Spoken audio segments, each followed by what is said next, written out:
got a car, folks. Let's have the Johnny Line, the Hobo Depot, which is right there. All right, today I want to talk to you about this particular bass.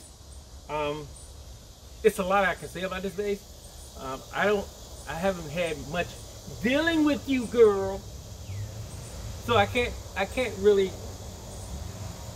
say a lot about it because I haven't had a chance to really play with her. But this one I did.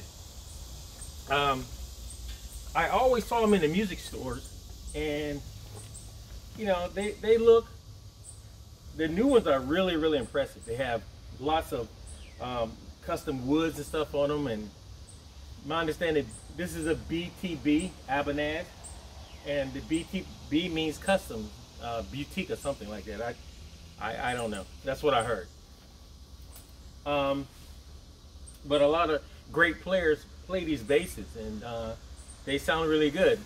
Some basses are me, and then some basses are not me. Until I put my hands on it. It's like me saying I don't like spinach, but I ain't never ate any. So I don't like spinach, but I never ate any. So I had an opportunity to try her and to see exactly what would impress me about this bass. A lot of things are good about this bass. Is it me? Not particularly me, but I really like a lot of good things about it. Like the wood combination, the whole aesthetic of the bass. I like that, the big body, good comfortable neck. I would like to be a little bit, I don't know, maybe a little bit thinner. But the bridge is impressive in one way. For a luthier, it's not in another way. Sometimes they don't want to act right. They don't want to bring them down. I didn't like the pickups that was in it, so this one has bass lines. I put bass lines in it, and I have the classic Audere preamp. It came in, it didn't look very respectable. I leave it at it, respectable. But now she's beautiful. Let's look at her. She's absolutely beautiful. She has bass lines in her. You have volume, blend, low mid, high mids, and then bass and treble stack. Can you see that? Man, I tell you what though, the brother who had this played it, and that's a good thing. I mean, you can see the belt rash on the back, although it's nice and shiny and pretty. Nice and shiny and pretty. But she still have belt rash, and you know, she's got some war paint. She came in, you know, this part was all gutted out. Fixed that, put new locks on it, cleaned it up, reconned it, redone the fretboard. Basically, man, I think she sounds amazing now. I keep saying Why do you keep saying I don't know. But let's try. All right, so let's turn the amp on. Oh, let's plug it up first.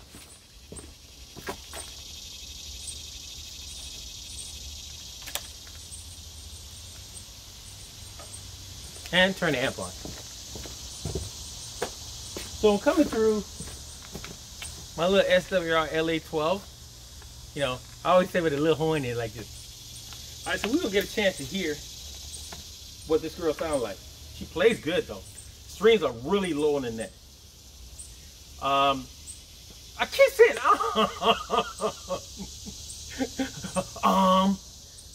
the whole concept of this preamp is about the mid, high mids, and low mids. That's your quality. This bass has a lot of mids. So what you want to do with this preamp, it calms the mids down. Put them in perspective. Make them jump out when you need them. Make them go back in when you don't. Soften them up when you want to. This was nothing on. No treble, no bass.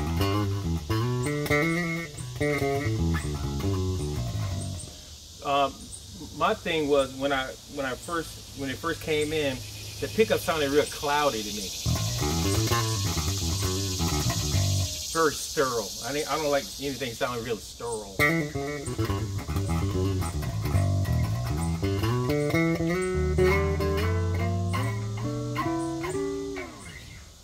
All the way down, all the way up to there.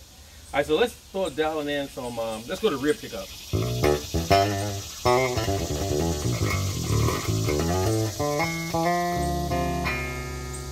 drum pickup.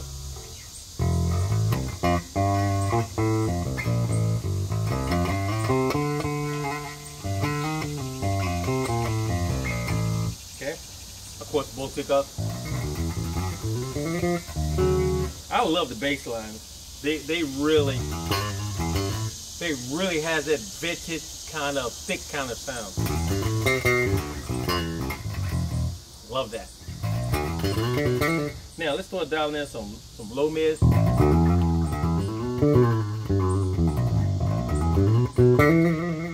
See, and it's still, the bass line keeps it still clean and articulate and professional.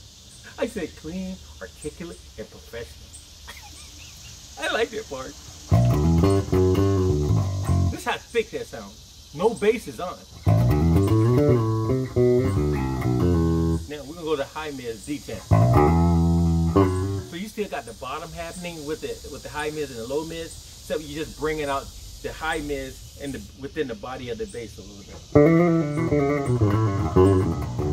And I think why this bass is so articulate in high and in mids is because of the bridge. The bridge is right in the body, and it just brings that body right up. Hear that knuckling, man? All right, so now we're gonna sort of dial in some bass. So check it out.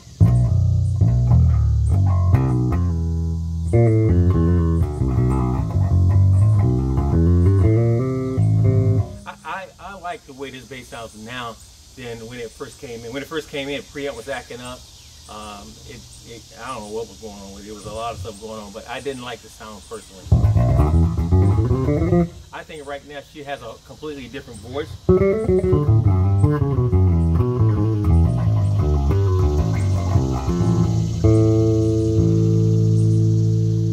Let's dial in some highs.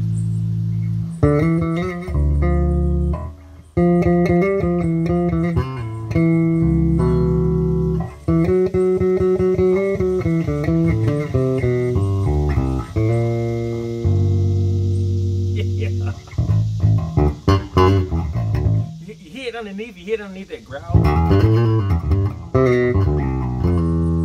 So now I'm going to turn the high mids down a little bit, bring up a little bit more trouble.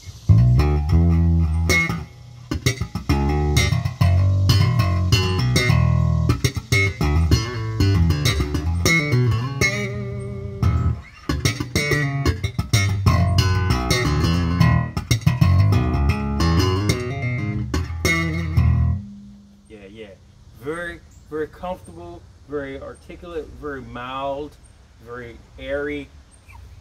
All these things. I'm making a cake. Bring up the mids, low mids. So now I'm beginning to tame my mids of the bass. It's just a button. But that top end is still there and growling.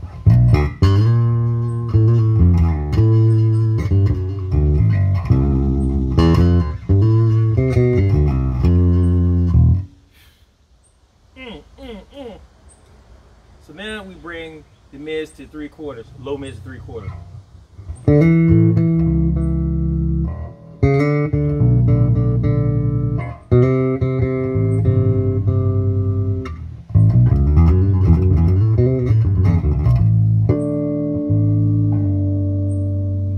Alright, so now we turn the low mids back and start bringing up the high mids. Now I need to tame the high mids just a little bit, so I bring the low mids in.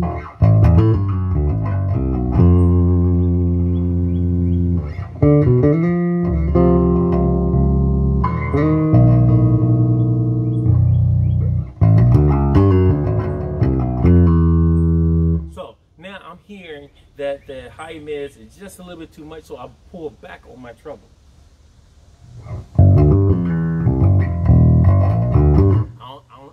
I don't lose that bear growl underneath. I still have it.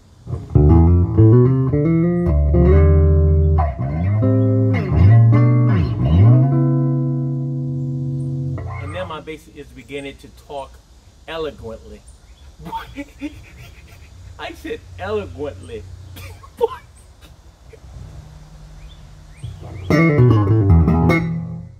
So now, you know, and I tell people it's all about what you want to hear in your bass. Your bass will do anything you want to. You got the right preamp and the right pickups. If they marry together and they love each other, your bass would actually talk your language.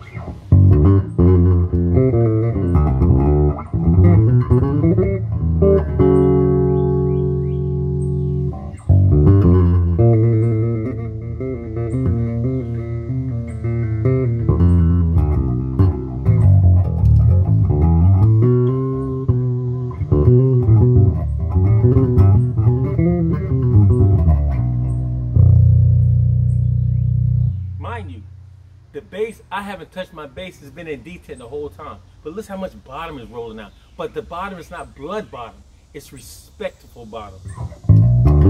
And I'm dialing it in from my mids control, not from my bass control.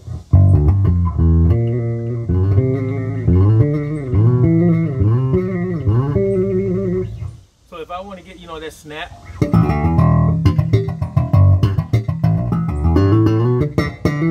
I just pull back on some mids and I start getting other things.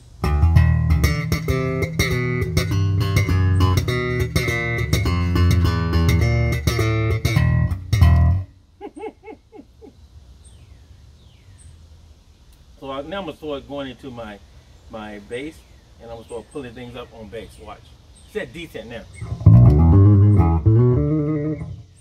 So I'm gonna start bringing it up. I'm gonna put it at 3/4. Hear that? Nobody really needs that kind of bass. Your bass is throwing that just from the mid. Now if I pull back on detent on the bass, see how clean that sounds? And that's still bottom.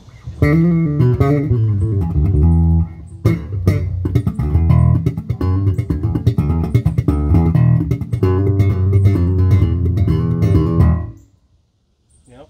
And I mean, what you hearing right now, there's no trouble on. See, I'm telling you guys gonna get it, man, one day, man.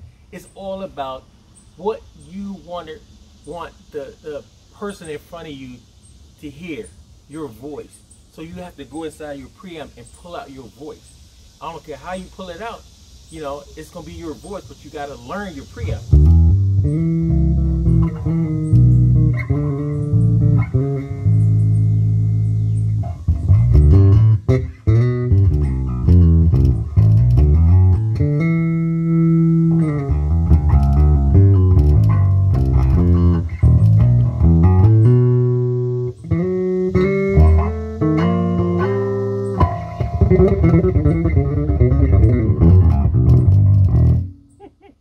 Or a little ting amp.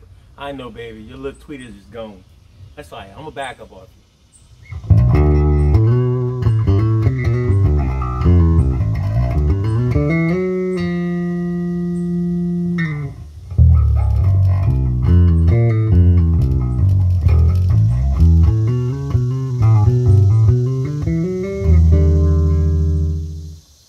There you have it.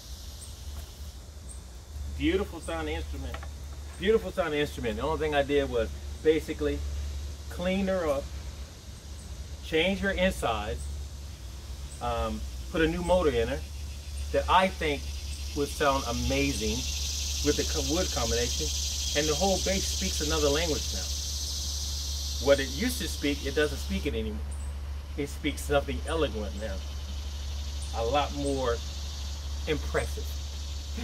I said impressive.